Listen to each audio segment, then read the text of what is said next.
Ha? Umaakbay na si si Kuya Oliver eh. Tayo dyan, Oh? magsisilo si Oliver. Oh, tinan mo, nakaakbay eh. Paano yan? Ayan na, tukay.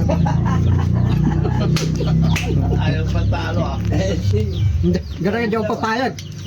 Sige ikaw, taki ka na lang. Ako nang pala sa'yo. Oo. Ay, hindi rin daw pumapayag si Kuya Oliver eh. Ako din. Oh. Hindi ka papayag, Kuya Oliver? Oo, di na. Oo. Nagkakaroon ng magandang opportunity, unti-unti gumagaling. Tapos tignan mo, may mga nanliligaw na. Nagkakaroon ka na ng manugang. Kung maggustuhan sila. Ha? Kung maggustuhan sila. Sa tingin mo tayo, sa iyo bilang ama, sino ang gusto mo sa dalawa? Si Banda mo, si Kuya Oliver?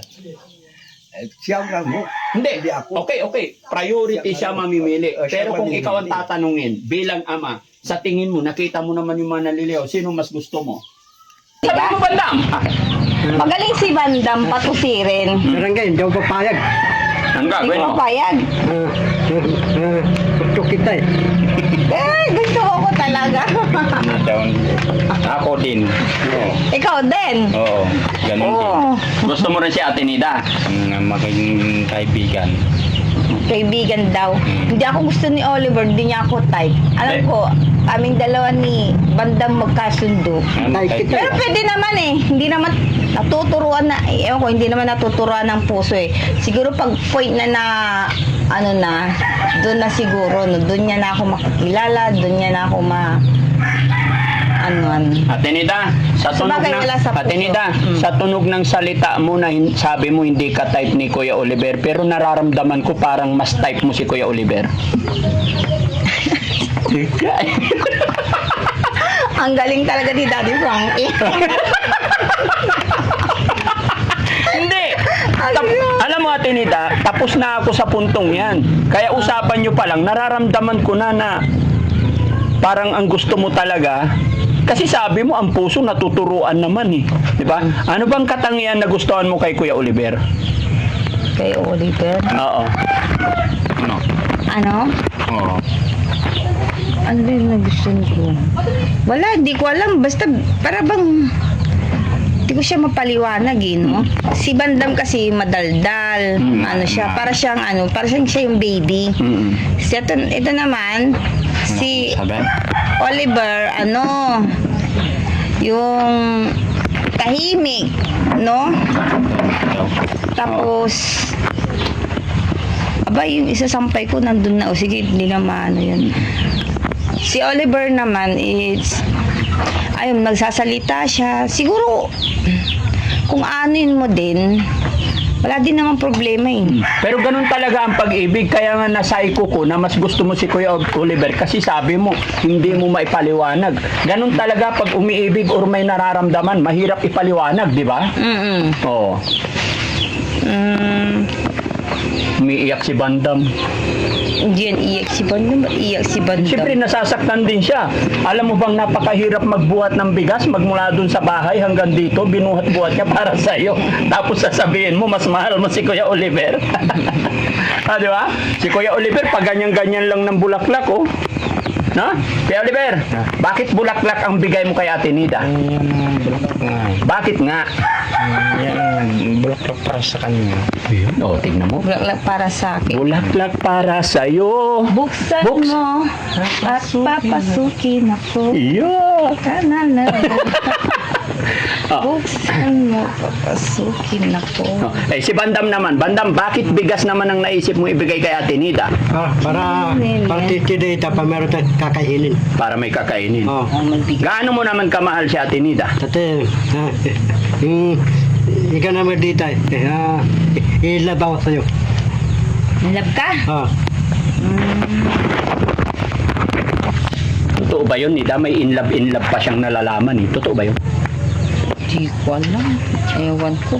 Kung kailan napatanda na, para bang ang hirap bagay. Hindi tulad ng mga bata pa, ng mga teenager. Ate Nida, pwede pa yan. 40, pwede pa yan.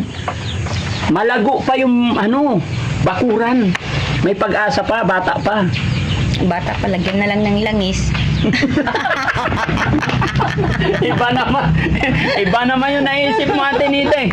Ibig ko sabihin, pwede pang bumuo ng pamilya. Ano ba yun? No, kay Oliver? Oo po yan. Saan si tatay? Tay, tawagin nga si tatay. Usap lang kayo dyan. Tay, halika tay. Atinida, halika. Mag-usap tayo ng masinsinan dito. Tay, gusto ko kasi tulungan kayo. Tay, ang gusto ko kasi mangyari tay, ayusin tong kwarto ni Atinida. Ay, yan ang gusto. Ha? Oo. Yan. Huwag nang babalik ko yan, aluminium yan. Aluminum. Oo. Aluminum tay, pero butas-butas. Lalagyan lang yan, yung bulkasil. Gusto kong mangyari tay. Sarap tay kawayan. Hindi, okay pa yung tabla eh. Okay pa yan. Oo. Kaya nga, Ang duktungan ko. ha? Yan. Oo. Ang gusto ko tay, aayusin natin to. Marunong ka ba tayo magkarpintero? Oo. Dito ka tay, lapit ka dito. Tinida, lapit ka dito. Tinida, halika. Ayaw niyo mag-alis yung pa. Tinida, dito ka. Ayan, maayos pa yung mga, Okay. So, ang gusto kong mangyari tay, maayos itong bahay ninyo, itong kwarto lang muna kasi hindi ko alam kung kakayanin ko. Lalo na ngayon, sobrang mahal ang mga bilihin. Oo. Kaya, eto lang muna. Ito lang muna. Yung kwarto. Tapos kung kaya pa ni Daddy Frankie, di unti-unti tuloy natin, no? Oo. May awa ang Diyos, pagkakalooban tayo ng kalakasan, may habang buhay pa. No, Tinida? Tinida, payag ka, gawin natin tong kwarto mo. Para komportable ikaw na natutulog, hindi ka kinakabahan. Ha? Tinida? Oh, kay tatay ko. Hindi, ikaw, tinatanong kita, payag ka na gawin natin tong kwarto mo. Ha? Ha? Oh, yung simple lang, kahit ano na lang yan ay, yung kawayan, palit. Huwag kang mag-alala. Si Daddy Frankie ang gagastos, ha? Na, Tutulungan kita. ano, gusto ko ano eh, malit na lang eh, bawasan na lang eh. Hindi, okay na to. Tutuloy na lang natin to. Plywood tayo, yung dingding plywood. Opo. Na, Plywood tama ba? Atin kung ilang, Ha? kung ilang tira. Oo. Susukatin mo kung ilang plywood. dapat mo laglay eh, kasi i-aglay, yun nga lang ipabang. Hindi, pag palilitin mo pa to, lilit masyado. Basta kung ano yung size niyan, ituloy na. Tapos bagong yero. Iya kasi, aliwa mo. Bagong yero tayo. Tayo, halika rito. No, yung poste dyan, oh, babago yung poste, maliit lang, pag ganyan lang siya, maliit lang. Hindi, wag. Kung ano yung size niyan, yun na yun. Yun na. Tay, plywood. Palit na. Ha?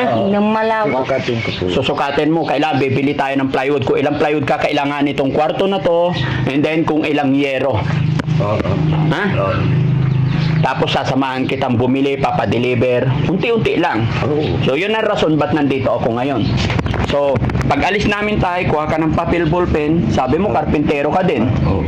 Ilista mo na. Pagbalik ko, bibili tayo. Oo.